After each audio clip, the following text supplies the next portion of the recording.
In the samples folder we downloaded, you will find the sample bookinfo application. So deploy it, use the command.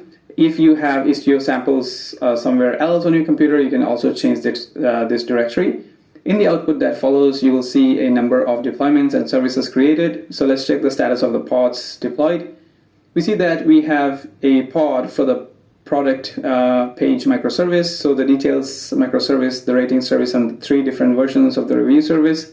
We see that everything is deployed in the default namespace, and now that we have istio installed, we expected each pod to have the additional proxy container that we talked about.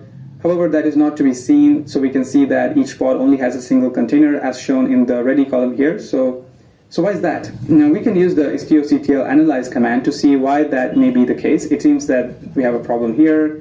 The analysis tells us that istio injection is not enabled. So what does that mean? What does it mean by namespace is not enabled for istio injection? Now you might be having multiple namespaces on your Kubernetes cluster. So kube system being the namespace where all the core applications run, and the default being the default namespace where applications are deployed when no namespace is specifically given. As it is in our case, there may be other applications running in other namespaces such as HR or payroll, etc.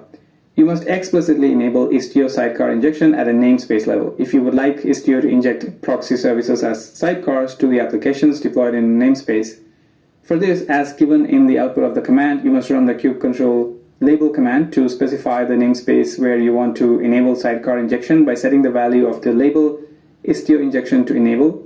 Similarly, if you would like to explicitly disable istio injection, then you must set this label to disabled using the same command. We will now delete what we deployed so that we can set the label and deploy it again.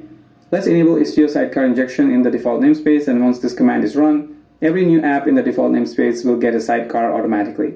Now let's deploy our app again. Let's check the status of our mesh now, and let's check if we have Envoy sidecar proxies, and yes, they're there and it's running. So istio has now injected sidecar proxies into each pod. We have now successfully set up istio on our cluster.